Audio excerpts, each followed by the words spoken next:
were some besides Francis? Who were some of the most prolific earners? Like the most, who made the most money that you know of? Well, you can't really say who because a lot of times it's not known. But most of the times when the mafia made a lot of money, depending on the scams that they had, like the garment district was very lucrative. Wait, can you explain that? Yeah, because the garment district, it's like, look, there's a what 300% markup on clothes. Garment district in what is in Manhattan? Oh yeah. Okay. Well, everything come from California goes to New York or vice versa. Everything comes to New York. So you got the shipping ports. So everything comes by ship. If you're in the what that the shipping user is the longshoreman. So if you're a longshoreman, you know how much money you're making over there? Some guys were getting paid while the ship was still in port till they got out again and then back again. You make a ton of money like that. So that's a lucrative business. But you're on the job, like you're working, but you ain't working. You know what I mean? You're in the office. Right. There's no show jobs there in a certain ways too. But if you're in there and you put in so many hours, I think you have to reach a certain amount of hours in that business. But that's a good, lucrative, legitimate business. Is the mafia involved in all in the diamond district in Manhattan? Oh, or no? sure. Most of it is the Jews. Yeah. They got the Hasidic Jews. They all got some Russian Jews. They got they have it's mostly controlled by them. But they have their little hands and they know people like that or they get good deals.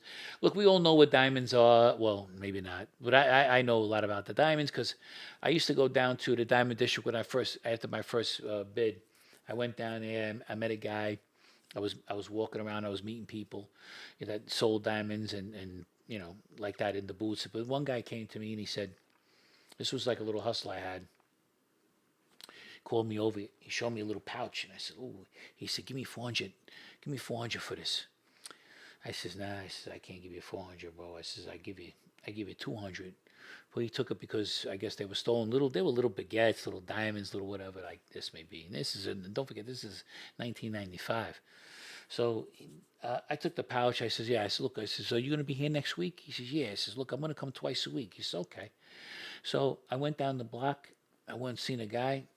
And I says, "Look," I says, "what you want to give me for these?" He said, "I'll give you 450." I said, "I'll Wow. take it." Yeah. So I got 450. So I went there. It cost me $50 to park. I got my 200 back. I made $200. Now, It's a pretty good side hustle. but I also was making connections with people. I was getting to talk. I was learning more about diamonds than I already knew. I That was must have going. been a cool experience. Bro, I was going down there twice a week, making 400 a week with this guy down there. Plus, I was parking. I knew the people in the garage. I was doing everything. I was eating. I was meeting Russians. I was meeting Jews. I was eating lunch. It was wonderful. I did that for about maybe 6 weeks. That's all. But everybody was wondering, "Damn, Joe, how you getting on your feet right away?" So what are you fucking worried about? How am I getting on my feet right away? Are you contributing anything to the cause? You know what I mean?